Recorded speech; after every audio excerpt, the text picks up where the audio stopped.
Programme میں ایک بار پھر خوش آمدید ناظرین. سابق وفاقی وزیر خرم دستگیر صاحب کی گفتگو آپ نے سنی. اب پاکستان تحریک انصاف جلسہ کرنے جا رہی ہے اور اسی کے ساتھ ساتھ جو مذاکرات اور پیشکش کے حوالے سے جو مختلف بیانات آئے تھے, مختلف ایشوز ہیں. تیمور سلیم جگڑا صاحب ہمارے ساتھ موجود ہیں, ان سے ہم بات کریں گے. جگڑا صاحب بہت شکریہ وقت نکالنے کا. سر, مختلف ایشوز پر ہم گفتگو کریں گے, لیکن سب سے پہلے یہ بتائیے گا کہ جو وزیر اعظم صاحب کی ملاقات ہوئی ہے امریکی صدر ٹرمپ کے ساتھ, اس ملاقات کے بعد آپ کیا دیکھ رہے ہیں ماحول, نتائج آپ کیا دیکھ رہے ہیں؟ اور دوسرا, جو ایک موجودہ حکومت کے خلاف تحریک کی بات کی جا رہی تھی, آپ سمجھتے ہیں کہ عالمی سطح پر یا ملک کے اندر اوورآل حکومت کے اوپر کوئی دباؤ ڈالا جا سکتا ہے, یا آپ سمجھتے ہیں کہ حکومت اس وقت بڑی کمفرٹیبل ہے؟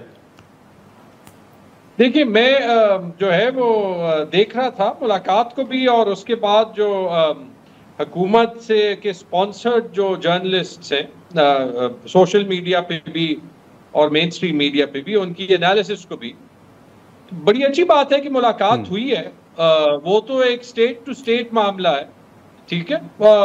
بڑی اچھی بات ہے کہ انہوں نے تعریف بھی کی ہے, لیکن وہ اس حکومت کی انلیجٹمیسی کو اور اس حکومت کی انپاپولیرٹی کو تبدیل نہیں کرتا. میں تو بڑی سمپل سی بات یہی کروں گا. اچھا, لیکن سر ویسے آپ سمجھتے تو ہیں نا کہ حکومت کو ابھی کوئی چیلنج بظاہر نظر نہیں آ رہا, وہ پاکستان تحریک انصاف ہو یا دیگر جماعتیں ہوں, یا اس وقت جو پیپلز پارٹی اور مسلم لیگ نون کے درمیان ایک لفظی جنگ سیلاب زدگان کو لے کر ہو رہی ہے, آپ دیکھ رہے ہیں کہ کوئی اتحاد میں دراڑ یا اس طرح کا کوئی ماحول؟ دیکھیں, سمجھ نہیں آتی. یہ تو مجھے وہی جو ہے وہ خاندانوں کی جنگ نظر آتی ہے. وہاں پنجاب میں سیلاب ہوئے ہیں, نہ ان کو جو ہے وہ پرواہ ہے کہ ہو سکتا ہے کہ باقی جو ہے وہ ایک اچھا ذریعہ ہو جس سے جو ہے وہ لوگوں کی ٹریکنگ ہو سکے. وہ اپنے مریم کی تصویر کے ساتھ کارڈ بنانا چاہتے ہیں. نہ بلاول لیاز زرداری یا پیپلز پارٹی میں کسی کو پرواہ ہے. ان کے خیال میں بے نظیر کے نام سے ووٹ ملتا ہے. وہ جو لاکھوں کروڑوں لوگ جو ہیں جو سیلاب سے متاثر ہوئے ہیں, ان کا کیا کرنا ہے, یا 2022 کے سیلاب اور 2025 کے سیلاب کے بعد کیا کرنا تھا, وہ فکر کسی کو نہیں ہے. اور یہی ہوتا ہے جب ایک ان ریپریزنٹیٹیو حکومت ہوتی ہے.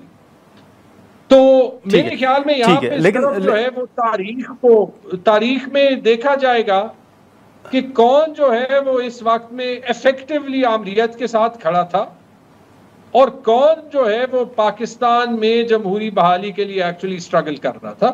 اور وہ اسٹرگل الٹیمیٹلی جو ہے ہمیشہ جمہوریت آپ سے بالکل. جگڑا صاحب, آپ سے پہلے خرم دستگیر صاحب سے بھی بات ہو رہی تھی, اور آپ نے مختلف بیانات بھی دیکھے ہوں گے جو خان صاحب نے ٹویٹ بھی کیا, اور کہا گیا کہ مجھے کئی مرتبہ پیشکش ہوئی ہے. تو محسن نقوی صاحب کا ایک بیان جو میڈیا رپورٹ کر رہا ہے, اور اس میں نقوی صاحب نے یہ کہا ہے کہ خان صاحب کسی بھی ایک شخص کا نام بتا دیں جنہوں نے ان کو جا کر کوئی پیشکش, کوئی آفر ان کے سامنے رکھی ہو. آپ کیا کامنٹ کریں گے سر اس بیان پر؟ اچھی بات ہے کہ محسن نقوی نے ان کے ٹویٹ کو نوٹس کیا. میرے خیال میں ان کو آپ کو بھیجنا چاہیے, حامد میر کو بھیجنا چاہیے, مالک کو بھیجنا چاہیے, عارفہ نور کو بھیجنا چاہیے, کہ کسی بھی اچھے جرنلسٹ کو بھیجنا چاہیے کہ یہ سوال خان صاحب سے کر لیں اور ریکارڈ کر لیں اور نکال دیں. یہ تو خان صاحب ہی جو ہے وہ جواب دے سکتے ہیں کہ ان کو کس نے کہا تھا. چونکہ یہاں پہ اتنی پرفیکٹ جمہوریت ہے تو کرنا چاہیے. مجھے تو یاد ہے کہ لاسٹ ٹائم جب خواجہ آصف نے علینا شگری کو کہا تھا کہ آپ جا کے وہاں پہ دیکھ لیں, تو ان کو کلومیٹر باہر اڈیالہ سے کسی نے روک دیا تھا. ویسے اس کے علاوہ یہ میں کہوں گا, جب میں نے وہ ٹویٹ پڑھا تھا تو مجھے یہ خیال آ گیا تھا کہ یار ویسے جو لوگ جو ہے وہ اس قسم کے فارم 47 کے الیکشن سے آئے ہوں اور اس قسم کی جو ہے وہ ریپریشن سے حکومت سنبھالے ہوں, اور اس قسم کے جھوٹ انہوں نے 26 نومبر کے بارے میں بولے ہوں, تو کم از کم اس کو کسی کے بارے میں سچ یا جھوٹ بولنے کے جو ہے وہ لیکچر اور خطبے نہیں دینے چاہیے. ناظرین, یہاں پر ایک مختصر سا بریک لیتے ہیں, اور بریک کے بعد گفتگو کو آگے بڑھاتے ہیں.